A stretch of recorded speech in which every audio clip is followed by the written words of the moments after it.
उसको प्रत्येक विकासखंड में मुख्य कार्यपालन अधिकारी योजना के क्रियान्वयन के लिए जिम्मेवार होंगे।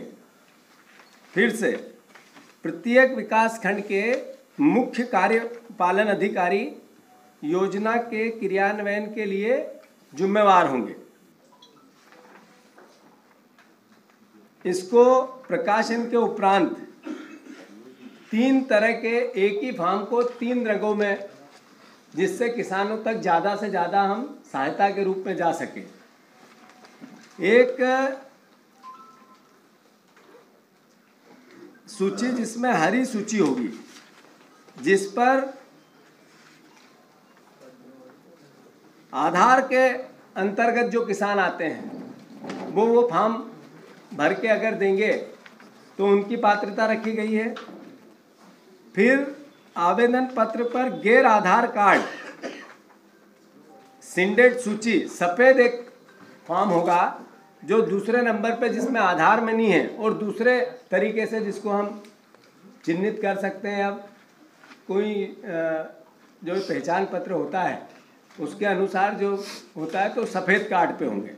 पर अगर दोनों पे नहीं है और किसान है तो उसकी व्यवस्था भी रखी गई है। ऐसा नहीं कि दोनों तरह के कार्ड, चूँकि क्रियान्वयन सही तरीके से हो, किसी तरह का इसमें क्रियान्वयन में कोई नीतिगत फॉल्ट नहीं आए, इसके लिए 3 तरह के इसमें फॉर्म रखे गए हैं। एक हरा, एक सफ़ेद और एक गुलाबी।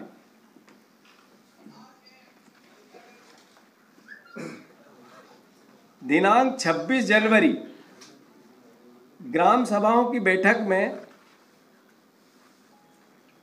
ये आवेदन पत्र जो फॉर्म होंगे, जो हमारी बैंकों की सूचियां हैं, वो हम प्रकाशित करेंगे, जिसमें सहकारी बैंक भी आएगी और बैंकों पर भी ये सूचियां लगेगी जहां से किसान उन्होंने ऋण लिया है।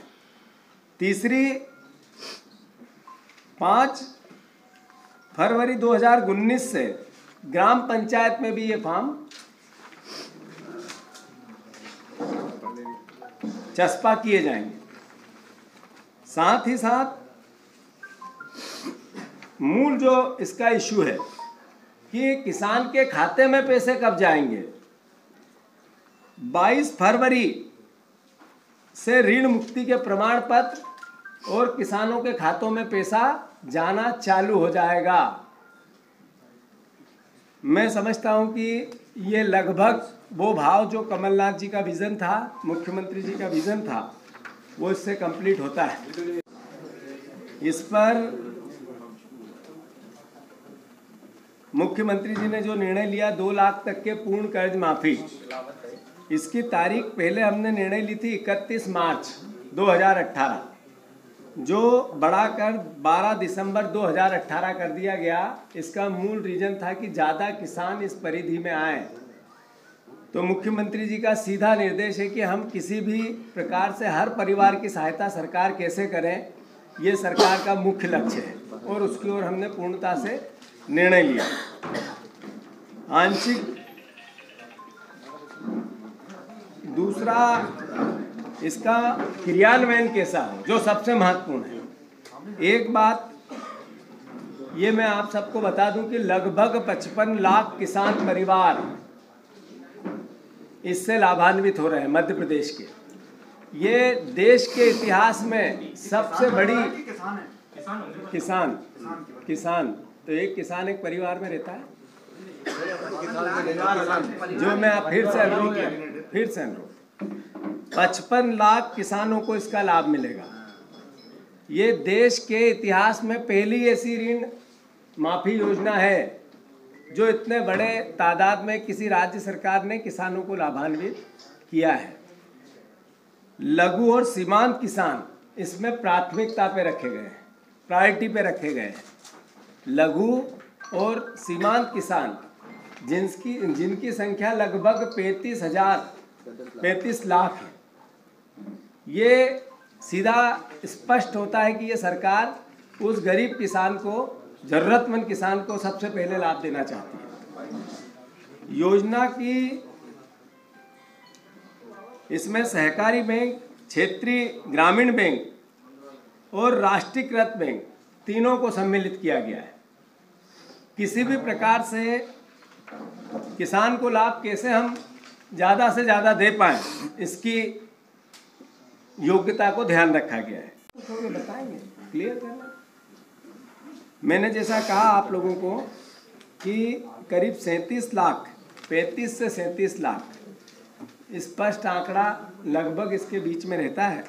लघु किसान आएंगे और बचे हुए 55 लाख तक किसान इसमें लगभग कवर होंगे। ये सब मोटी मोटी बात आज के मुख्य एजेंडे को लेकर है। वो भी ग्वालियर मेले की जो छूट थी वो एक अपना एजेंडे के अंतर्गत आई है। मुख्यमंत्री कन्यादान योजना जो 51,000 रुपये मुख्यमंत्री जी ने की थी, आज कैबिनेट में उसको पास कर दिया गया। सर टैक्स छूट हो गई सर 50%? नहीं, 50% नहीं हुई। ग्वालियर मेले की, हाँ ग्वालियर मेले की 50 या रोड टैक्स 50 और रोड टैक्स में 50% की बढ़ी। कन्या योजना 51,000 रुपया कन्यादान का जो हमारे वचन पत्र का मुख्य मुद्दा था, पहले दिन मुख्यमंत्री जी ने ऋण माफी के साथ साथ कन्यादान की जो 51,000 रुपये की राशि सामूहिक विवाह में, सब ध्यान रहे, सामूहिक विवाह में जो क्लियर किया था वो निर्णय भी आज कैबिनेट ने लिया है। साथ ही साथ आदिवासी अंचल जनजाति प्रचलित विवाह प्रथा अंतर्गत होने वाले विवाह, चाहे सामूहिक विवाह चाहे एकल हो, कन्या विवाह सहायता की राशि दी जाएगी। ये नोट फिर से एक बार मैं पढ़ रहा हूँ। आदिवासी अंचलों में जनजातियों में प्रचलित विवाह प्रथा के अंतर्गत होने वाले विवाह, चाहे सामूहिक हो चाहे एकल हो, विवाह कार्यक्रम के अंतर्गत कन्यादान की राशि दी जाएगी। उपरोक्त समय समय पर उपरोक्त अतिरिक्त बाकी लगभग बातें आ गई है।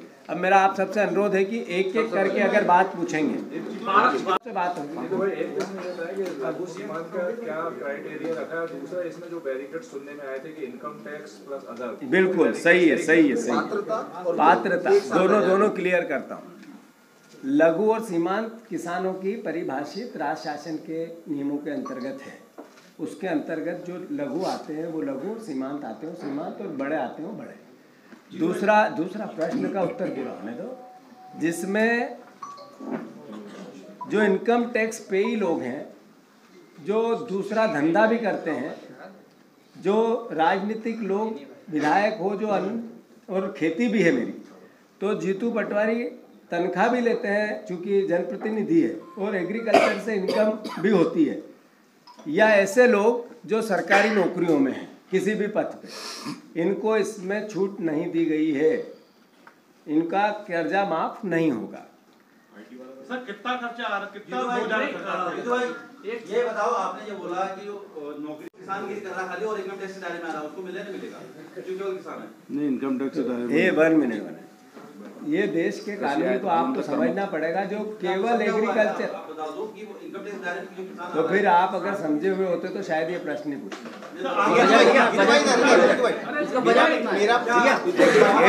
एक आप बताओ, हो गया।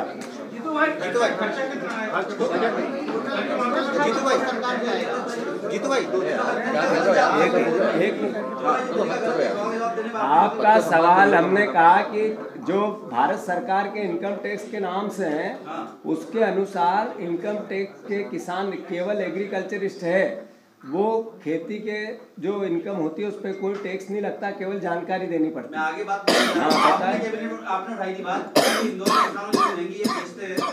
से मैं क्लियर कर दूं, फिर से क्लियर कर दूं, आप फिर से ले। हमने पहले जो कैबिनेट का निर्णय था, पहला निर्णय था वो 31 मार्च 2018 तक की स्थिति का था। अब जो निर्णय लिया है 12 दिसंबर 2018, क्लियर। शुरुआत कहाँ से होगी? शुरुआत 2007 से 2008 से कब तक कंप्यूटर करोगे?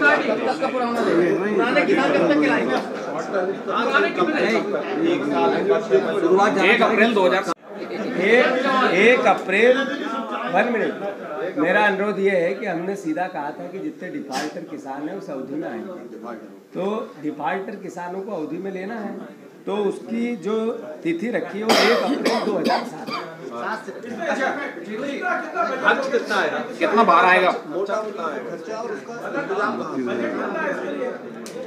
इसका अभी कितना टोटल मोटिव एक एग्जैक्ट बताना तो कठिन होगा, पर लगभग जैसे हमने पहले कहा कि 35,000 करोड़ रुपए के लगभग कम से कम आएगा, और ये बढ़ के 50,000 करोड़ तक भी जा सकता है। 31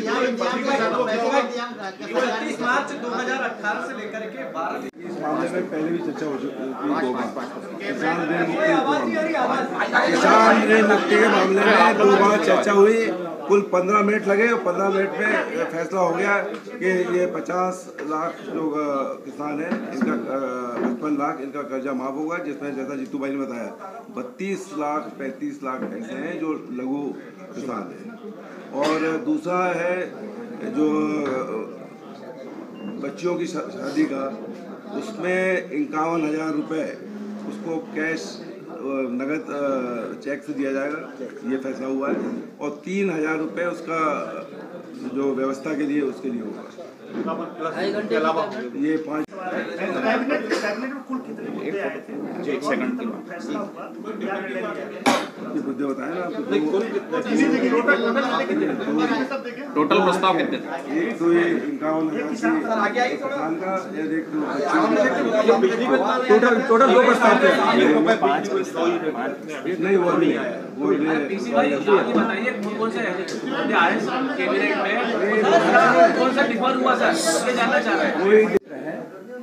कमलनाथ जी जैसे व्यक्तित्व का जो विजन होता है वो क्लियर होता है, और मुख्यमंत्री जी के सीधे दिशा निर्देश है कि उनकी यूएसपी ही उनके इंटरनेशनल संबंध है। पर इस मामले में बजट में उन्होंने प्रोविज़न कर के ये बात, जब हम आपको लगता है कि फरवरी में किसानों के खातों में पैसा डालना चालू कर देंगे, तो इसका मतलब है कि प्रोविज़न किया गया है।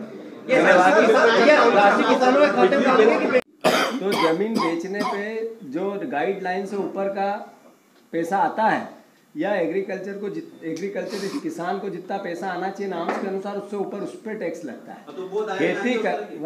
खेती करने वाले व्यक्ति को एग्रीकल्चर की इनकम पे कोई टैक्स नहीं लगता।